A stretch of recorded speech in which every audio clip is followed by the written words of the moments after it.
Mesdames et messieurs, bienvenue à Cri d'Alarme Télévision, votre chaîne de confiance. Aujourd'hui, on va aborder l'actualité qui est liée à la conférence, à la 11e session de conférence des gouverneurs qui se tient à Kalemi, dans la province du Tanganyika. Et là, le chef de l'État et les 26 gouverneurs des provinces se trouvent en ce net moment en train de discuter sur le mot qui guette ou qui gangrène dans les provinces de la République démocratique du Congo. Et au jour d'aujourd'hui, nous allons essayer un peu de voir qu'est-ce qui fait à ce qu'il n'y a pas de développement à partir de la base dans les différentes provinces de la République démocratique du Congo. Bien sûr, il y a des provinces qui se sont distinguées et qui aujourd'hui font référence, ce sont des références et on peut citer au moins, ce n'est pas assez de provinces, c'est juste quelques provinces parmi les 26, donc on ne peut pas citer plus de 4 provinces. Voilà, Daniel Kaoukula, c'est mon nom à la présentation. Merci à Vincent Boami qui assure la technique et les finances. Cri d'Alarme Télévision, c'est parti.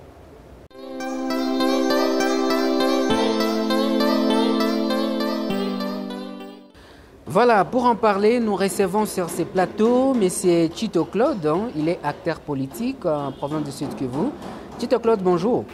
Merci beaucoup, très chers journalistes. Je salue les téléspectateurs qui nous suivent à ce net moment, mais aussi la population congolaise aussi qui nous observe à ce net moment.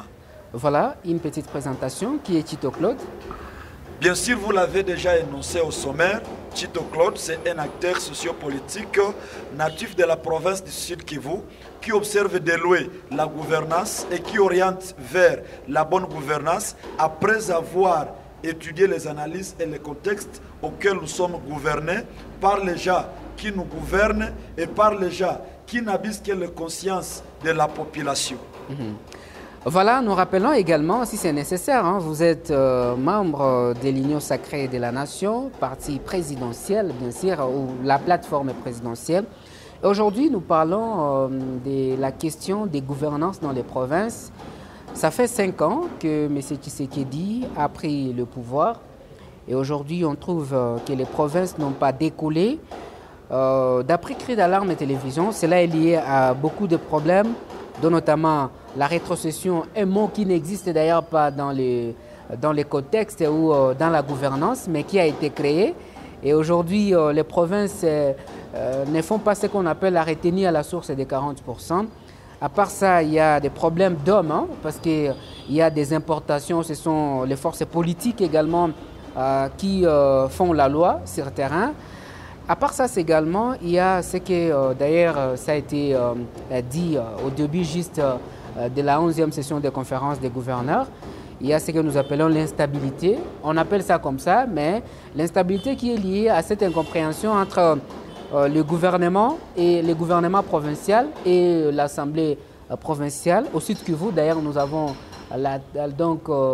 voilà, c'est ce que nous avons décrié l'autre fois, l'Assemblée provinciale qui n'a pas terminé son mandat. Et selon vous, qu'est-ce qu'on peut ajouter à ces éléments-là? Merci beaucoup. Vous l'avez déjà dit quand même que je suis membre de l'Union sacrée de la Nation parce que nous avons eu à soutenir la vision du chef de l'État à plus même de 89%. Oui. Au-delà de ça, mais vous savez que partout dans le monde, dans des pays développés, lorsque vous avez un pouvoir qui ne sert pas le peuple, c'est un pouvoir nul. Je ne parle que c'est un pouvoir nul. Pourquoi? Parce qu'il y a eu un cahier de charge que la population avait présenté au chef de l'État. Et lorsque ce cahier de charge n'est pas répondu valablement, donc là nous avons un pouvoir qui ne correspond pas aux normes standards de la vie d'un Congolais. Là, qu'est-ce que je vais dire? J'espère bien que la conférence des gouverneurs tenue par le chef de l'État, c'est comme d'habitude. Ça se fait toujours, mais ça cause problème. Pourquoi ça cause problème? Vous savez que cette séance là-bas, ça coûte pour le pays. Oui. Lorsqu'une telle séance coûte par le pays, il faut aussi vous imaginer. Nous avons combien de déplacés internes dans notre pays? À bientôt, vous avez vu, il y a eu presque carence de l'année scolaire, que je ne sais pas comment on va récupérer l'année scolaire. Vous voyez ce qui se passe dans la sécurité. Nous sommes sans ignorer, pour nous qui sommes à l'est de la République démocratique du Congo, nous comptons plus de 3 ans. Alors, lorsqu'il y a un budget déjà pour organiser la 11e session, mais qui n'organise pas même de descente dans des cadres déplacés, de descente dans l'enseignement, de descente dans la sécurité, de descente dans les infrastructures. Vous voyez que là, aucune chose n'est là-bas. Mais chez moi, je souligne et je le dis même, le gouverneur est parti se faire baptiser dans le fin. Se faire baptiser dans le fin, c'est lorsque vous acceptez toutes les intimidations possibles. Alors, le fait veut dire comment? Parce que vous et moi, vous avez vu même, ça commence à circuler sur les toits des réseaux sociaux. Beaucoup de gouverneurs, au lieu de présenter le problème de leur province, ils ont apporté d'abord un message qui soutient la révision constitutionnelle. Voilà. Ce qui n'est pas l'objectif clé de cette 11e session qui se tient à Kalemi. Après cela, ce n'est pas à cacher. Ce qui est là et le pourquoi d'appeler le gouverneur des provinces, c'est pour harmoniser, afin de centraliser le pouvoir de Kinshasa. Parce que Kinshasa a son habitude de centraliser les provinces afin qu'ils puissent encore faire des mots qui ne sont pas constitutionnels, afin que les provinces ne puissent plus évoluer. Voilà, Tito Claude, parlons par exemple de notre province, la province du Sud Kivu. Ça fait des années que la province ne décolle toujours pas. À quoi est-ce qu'on peut lier ces problèmes-là? Vous savez, partout dans la vie, partout dans les institutions, lorsque nous avons un pays démocratique, mais qui ne respecte pas la démocratie, le fait de ne pas respecter la démocratie, c'est parce que nous avons physiquement les personnes, mais intérieurement et sur le plan de la conscience, nous n'avons pas de personnes capables à relever les défis qui traversent notre province du Sud Kivu. Je vous parle par exemple, même si c'est constitutionnel, les voies de sortie des élections des gouverneurs des provinces dans la province du Sud Kivu ne montrent pas l'avancement. Pourquoi? Au lieu d'employer les termes qui parlent que le pouvoir s'arrange, aujourd'hui nous utilisons les termes de dire que le pouvoir s'achète. Parce que de la majorité, lorsqu'on a un pouvoir monnayeux, un pouvoir que j'emploie, dollarène, parce qu'il y a eu des dollars qui circulaient, ce pouvoir-là va procéder par restituer l'argent emprunté pour y arriver, mais ne plus encore restituer la volonté du peuple. Pourquoi? Pour le cas de la province du Sud Kivu. Vous avez compris, d'ailleurs même le chef de l'État a évoqué ça. Il avait lancé la campagne PDL, Programme de développement de 145 territoires. Où en sommes-nous aujourd'hui? Quel est le budget affecté? Qui est son directeur dans la province du Sud Kivu? Il nous avait promis que non, nous allons réhabiliter les infrastructures. Mais parmi nos routes, dans ce programme de PDL, qu'est-ce que la province Sud Kivu peut retenir? Il nous avait dit assainir même la sécurité. Aujourd'hui, j'espère que on cache les mots de dur que nous sommes balkanisés, mais il semble qu'il y a un coup de flot qui passe derrière l'Est de la République démocratique du Congo, en particulier notre province du Sud Kivu, parce qu'il ne se passe plus même 2 mois sans trouver un corps sans vie. Voilà. Maintenant, dans ces problèmes-là, nous avons un gouverneur. Le gouverneur est là déjà. Avec que le projet de société que le parti donné au président de la République, parce qu'il était grand à dire que non, voilà, si ma province ne décolle pas, j'ai un plan. D'abord, à ce moment, je vous parle, l'actuel gouverneur du Sud Kivu, il n'a aucun plan de développement de ces provinces.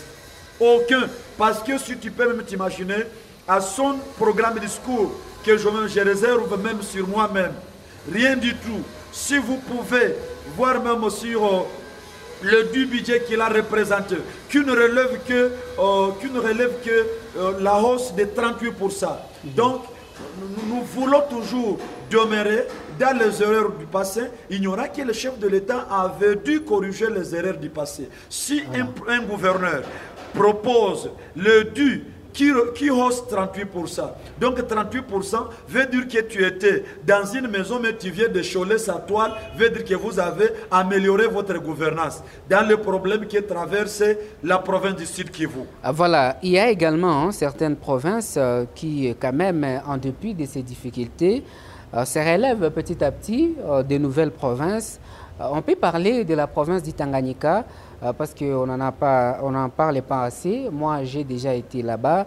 Je vis, c'est une nouvelle ville, la ville de Kalemi, mais quand même une ville qui a quand même un peu des standards, hein, si on peut dire, des bonnes routes, l'éclairage public, les courants et la permanente. Il y a également des stades, hein, notamment un grand stade. Il y a un aéroport bien asphalté. Et voilà, c'est parmi les provinces qu'on peut citer. Selon vous, quelle est la province ou quelles sont les provinces qui, quand même, en dépit de ces difficultés, il y a eu quand même un peu des changements? Non, vous savez, vous avez déjà annoncé pour Kalemi. Lorsque vous voyez une province un peu développée, veut dire il y a eu passage d'un homme qui use encore de la conscience. Et cet homme là-bas, vous avez vu ce qui s'est passé, de quelques interpellations et révocations des gouverneurs, de ce qui a donné même quelques prérogatives au Gara de bon fonctionnement des institutions de révoquer les gouverneurs. C'est pourquoi même on réclame qu'il faut à bientôt que les élections des gouverneurs que les gouverneurs aussi soient élus par le peuple. Pourquoi? Nous avons dit que nous avons un Et ça problème. sera également vos recommandations, ce qu'il faut pour quand même essayer un peu de... Nous avons dit quand même que nous avons un problème d'homme. Lorsque nous avons un problème d'homme, on peut te financer, vous pouvez avoir des partenaires. Prenons même le cas de la province du Sud Kivu. Chaque jour, il y a un partenaire qui vient à l'étranger, ils disent que non, il vient investir. Mais où passent ces investissements? Où passent les monnaies qu'ils déposent dans nos banques? Comment sont gérés ces fonds? Donc lorsque nous avons encore un problème de la conscience et que la conscience ne travaille pas avec la volonté du peuple, rien du tout que nous pouvons attendre. Sur le budget affecté, combien des écoles que nous pouvons trouver dans le programme de 145 territoires? Combien de pots que nous avons? Où est l'éclairage public cité? Où est les hôpitaux cités? Où est la gratuité de l'enseignement effectif? Donc, où est la maternité? D'ailleurs, je ne sais pas, parce que de ce passage d'hommes, un homme est évalué en dehors de 100 jours. Avec 100 jours, vous pouvez même avoir des traces. Mais chez nous, on compte 5 ans, il n'y a pas de traces. On compte 10 ans, il n'y a pas de traces. Voilà. C'est comme si je peux vous Merci, dire. Tito Claude. C'est comme si je peux vous dire. Félix a manqué comment organiser encore notre voyage. C'est pourquoi il a dit que comme il y a déjà l'entrée dans le trésor public, je dois tout faire pour gaspiller ces monnaies. C'est le pourquoi. Et de moi-même, je vous ai dit, comme d'habitude, aucun résultat ne sortira de cette unième session des gouverneurs qui s'annonce parce que nous le faisons toujours, c'est comme d'habitude. Et je vous ai dit que ces gouverneurs, ils sont partis se baptiser au fait. Merci beaucoup, Tito Claude, d'avoir participé dans ces petits entretiens. Je vous remercie.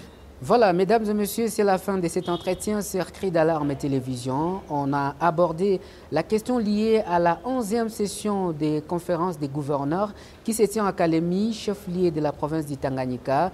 Nous avons eu l'honneur de recevoir Tito Claude, acteur politique dans cet entretien. Daniel Kaoukula, c'est mon nom. Merci à Vincent Boami qui a assuré la technique et les finances. On se retrouve prochainement dans un nouveau numéro. Au revoir.